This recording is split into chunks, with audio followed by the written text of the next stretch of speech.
কাঁঠাল বিচি কার কার পছন্দ? এই যে গরুর মাংস দিয়ে কাঁঠাল বিচি খেতে কিন্তু অনেক বেশি মজার হয়। আর আমরা তো কাঁঠাল বিচি এমনিতেই বেশি পছন্দ করি, তার উপরে এখন গরুর মাংস আছে, এটার সাথে রান্না করে খেতে কিন্তু ভীষণ মজার হবে। তাহলে চলুন আজকেও আমি কিভাবে রান্না করেছি গরুর মাংস দিয়ে কাঁঠাল বিচি, তার রেসিপিটা দেখিনি। খুব সহজভাবে আসলে আমি প্রেশার কুকারে রান্না করব অল্প সময়ে, একের ভিতরে দুই কাঁঠাল বিচি দিয়ে তার উপরে প্রেশার কুকারে একদম কয়েক মিনিটের ভিতরে রান্না হয়ে যাবে। আমি হাড়সহ মাংস নিয়েছি, কেটে ধুয়ে পরিষ্কার করে প্রেশার কুকারে নিয়ে নিয়েছি। এখন সবগুলো মশলা এক এক করে দিয়ে দিব। আদা রসুন আর টমেটো পেস্ট আগে দিয়ে দিয়েছি।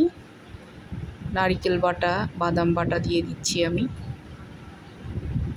আমার আসলে বাটা রয়ে গিয়েছে অনেকগুলো, ওখান থেকে দিয়ে দিলাম। কাঁচামরিচ দিয়েছি বাটা, ব্লেন্ড করা কাঁচামরিচ সেদ্ধ করে তারপর আমি ব্লেন্ড করে রাখি এভাবে। পেঁয়াজ বাটা দিয়েছি, সব বাটা মশলা দেবো আজকে। পেঁয়াজ আপনারা চাইলে কুচি করেও দিতে পারেন। লবণ দিয়েছি স্বাদ মতো।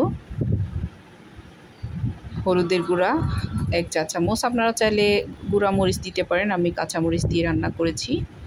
গরম মশলা এখানে আমি প্রায় 2 টেবিল চামচ দিয়েছি, যেহেতু মোটামুটি মাংসের পরিমাণটাও একটু বেশি। তারপর লং, এলাচি, দারচিনি আর জিরা গুঁড়া দিয়েছি উঁচা করে 1 চা চামচ। এখন একটু সরিষার তেল দিয়ে রান্না করব আমি। সরিষার তেল দিয়ে দিলাম, হাতে মেখে নিব। 3 টেবিল চামচের পরিমাণ সরিষার তেল দিয়েছি।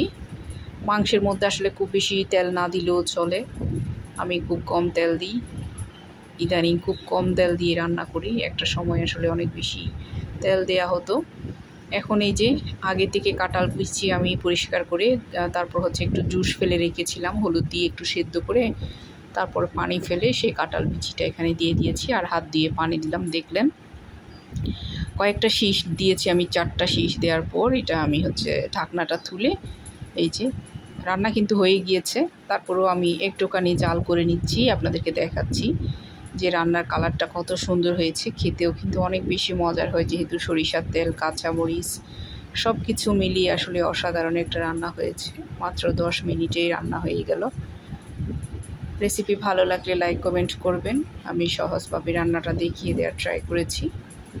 একটা প্রেশার কুকার থাকলে আসলে রান্না কিন্তু খুব সহজ হয়ে যায়। আর গরুর মাংস যেহেতু একটু টাইম লাগে রান্না হতে, তাই গরুর মাংসটা প্রেশার কুকারে রান্না করলে খুব সহজেই হয়ে যায়। যাই হোক, কিছু সময় আমি একটু রান্না করে তারপর একটা পাতিলে নিয়ে নিয়েছি। যে দেখেন কতটাই আমি লাগছে, একদম সব কিছু সেদ্ধ হয়ে খুবই মজার হয়ে গিয়েছে আলহামদুলিল্লাহ।